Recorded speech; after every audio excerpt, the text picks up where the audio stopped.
Hello and welcome to my lab. I'm Zach and I'll be sharing with you how to configure VLANs as well as inter-VLAN routing. As you can see here in my topology, I have two departments. The sales laptops are in VLAN 10 and the engineering PCs are in VLAN 20. If we go on SW1 here, we can see the current status of the links. The link between neighboring switches should always be a trunk because there will be multiple VLANs traversing that link. However, the status of the link between the switch and the end host should be an access port. So we should have a trunk port here between the neighboring switches and an access port between the switch and the end host. So if we just quickly have a look to verify that.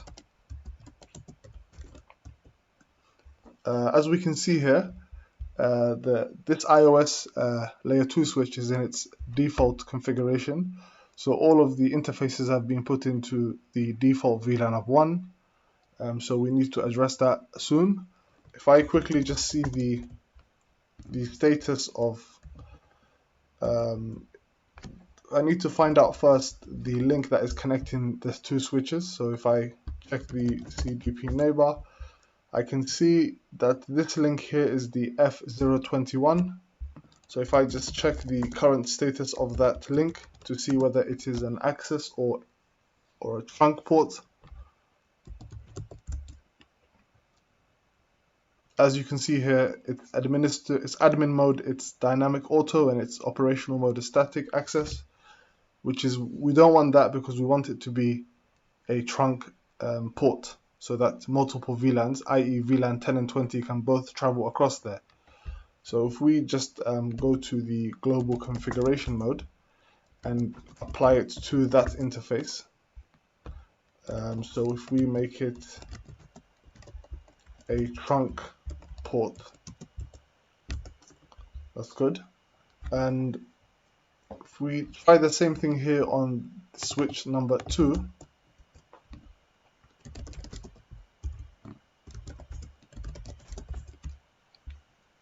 if we just also see the CDP neighbor, okay, so with switch 1, its connecting link is F021. So if I just quickly see the link, the status of the link, switch port.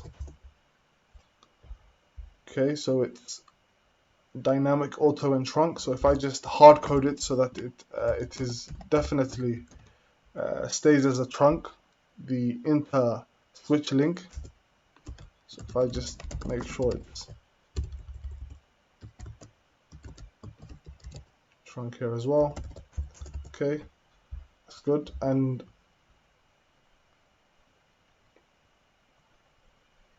the other link that connects to the other switch on this side here,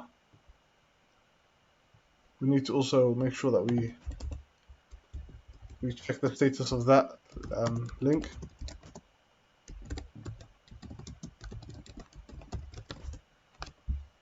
Okay, so as we can see here, it's unfortunately the operational mode is static access and the admin mode is dynamic auto, so we need to hard code this link of F023 connecting switch 2 and 3 to be a trunk as well.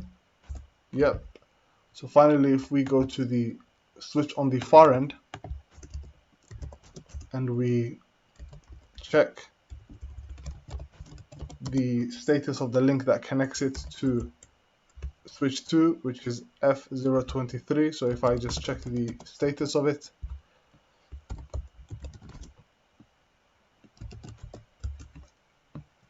this one here as well, same thing. The admin mode is auto, which we don't want it to be. We want to hard code it to be a trunk, and the operational mode is access. So if we just quickly go to the global configuration mode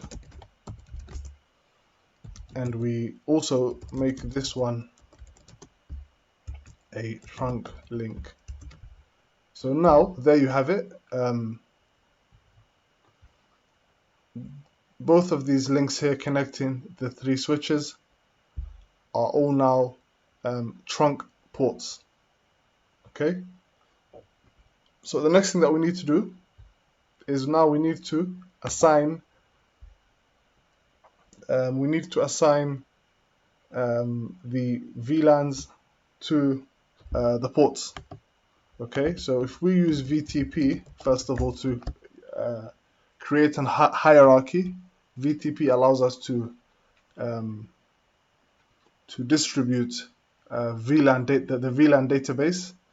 We have multiple modes that we can use. We have the server mode, we have the transparent mode, and we have the client mode. So I will make switch 1 the server mode, so it originates and forwards the VLAN database.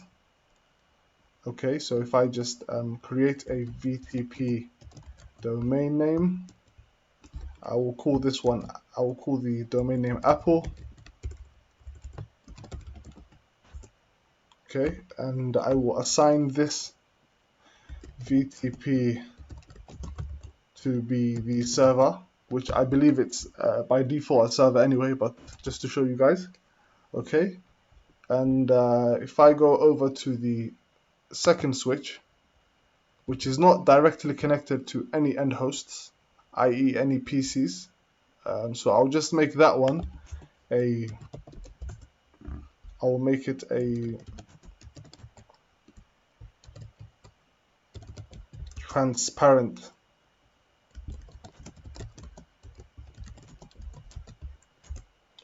switch. Okay, so it just forwards VTP information, and then finally here I will make this switch here a client, meaning that because this is our server, whatever VLANs we create here will be distributed across. It will not make a change on this one because this is transparent, i.e. it does not accept for its own database to be changed. However, it will forward it on SW1's behalf to SW3, which will be in client mode, and SW3 in client mode. It will just copy the server switches VLAN database. So that makes it easier for us.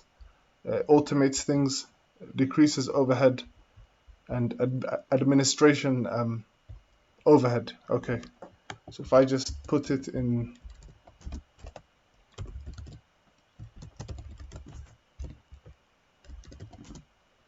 client mode. Okay, so everything's now all set. The next thing that we need to do is go to our server VTP server switch, and we need to create these VLANs now. Okay, so we create VLAN 10, we name it sales, and we do the same thing here. So we exit. Now we need to also create a VLAN for the engineering department, call it ENG. Okay, so now our VLANs have been created. So if I was to show you the VLAN brief now, as you can see, now we have these 2 new VLANs. Okay, however, switch 2, the problem with switch 2 is it won't it needs to also be manually the VLANs need to be manually added to switch 2. Okay, because it's in transparent mode. So if I do the same thing here, okay, exit. If I do the same thing here, so VLAN 20, okay, so we have the same thing. Good.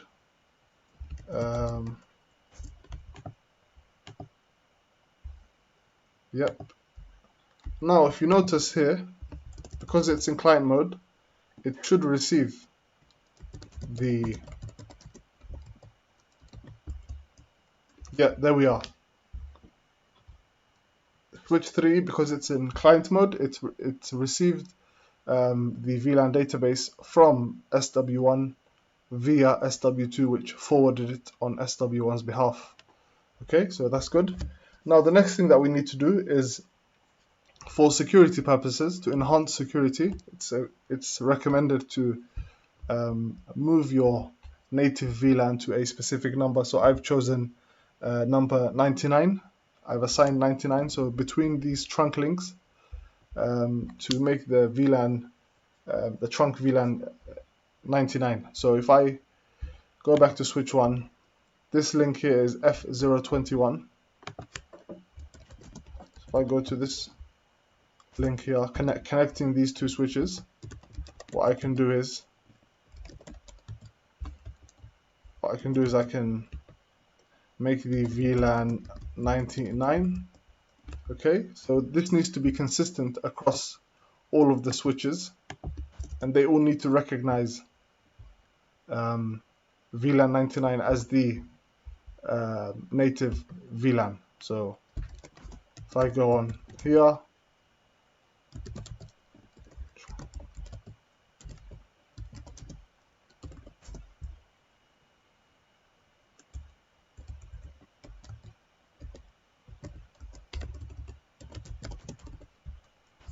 okay, so if I do the same thing on this link that connects to switch number 3,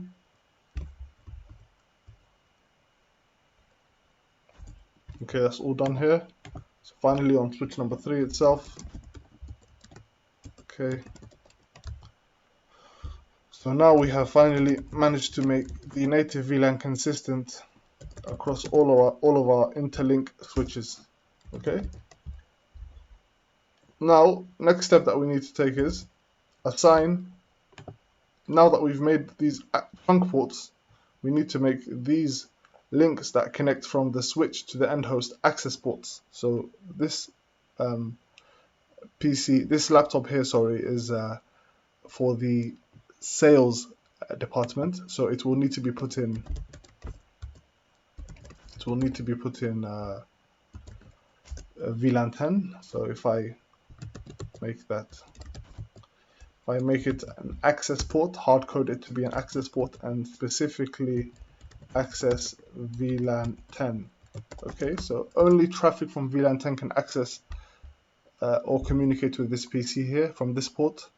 Okay, so if we do the same thing to, I believe this is port number 6, yes. This is port number 6 that connects us to ENG1. This will be an access port, and it will specifically access VLAN 20 engineering. Okay, if we do the same thing now on switch number 3,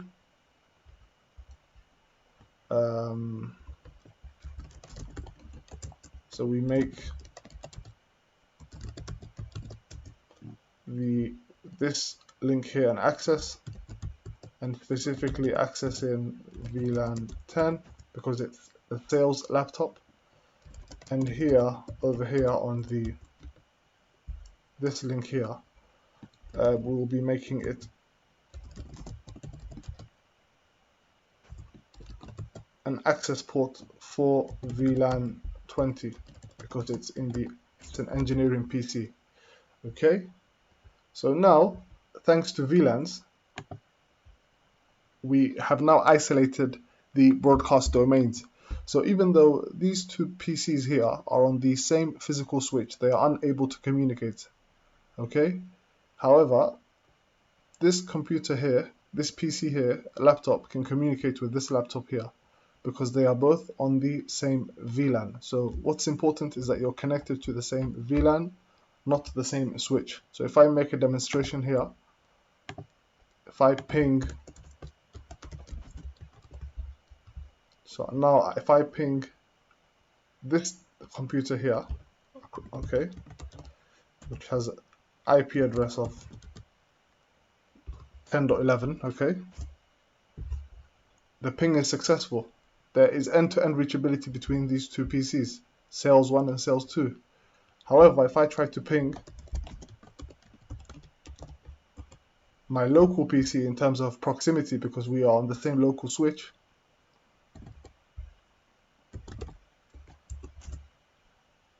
It's not possible, as you'll see, because VLANs isolate broadcast domains. Okay, so now we have VLANs. We have VLAN communication. So as long as you're in the same VLAN, you can communicate.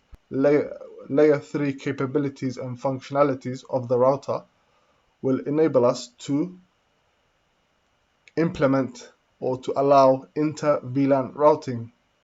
Router on a stick is the technique I am going to use here to achieve inter-VLAN routing between VLAN 10 and VLAN 20.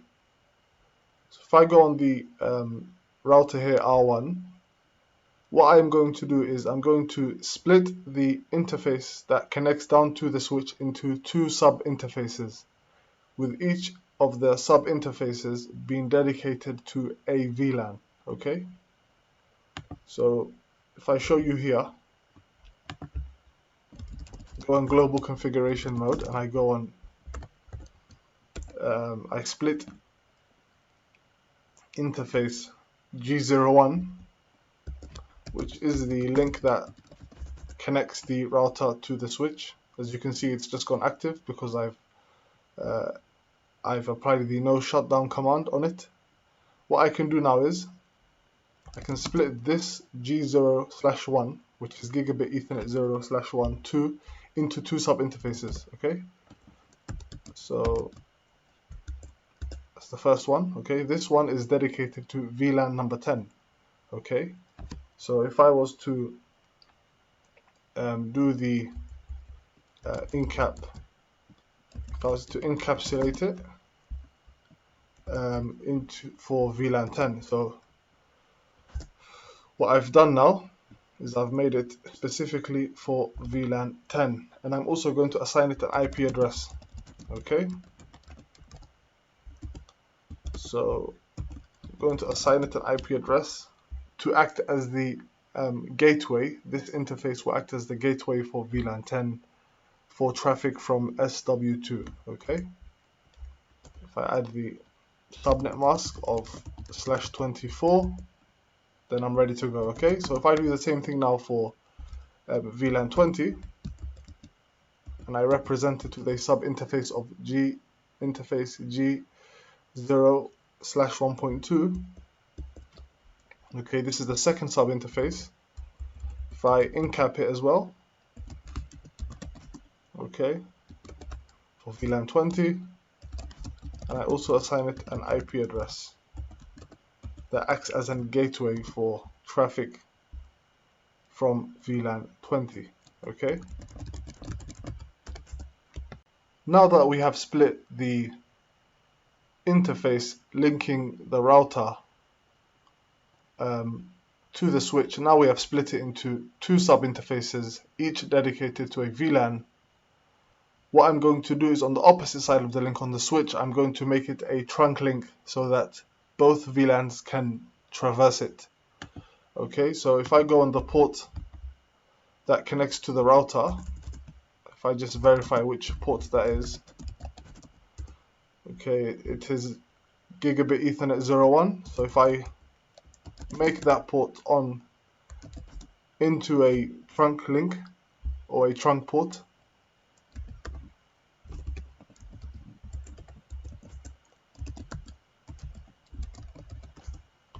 okay, that should now allow me to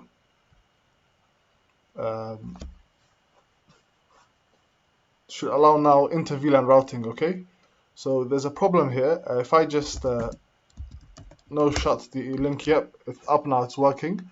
So if I wait for this link here to become green, I should be able to ping successfully from this laptop here, sales 1 in VLAN 10, to this PC here, ENG1 in VLAN 20. Okay, so essentially what that means is I should be able to achieve inter-VLAN routing. Okay, so if I just give that a go now, I'm waiting for this link to go up. Yeah, now it's up. Okay, so if I just ping now from here to there, should work.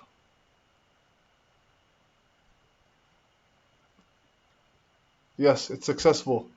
Router on a stick here has enabled us to route between different VLANs.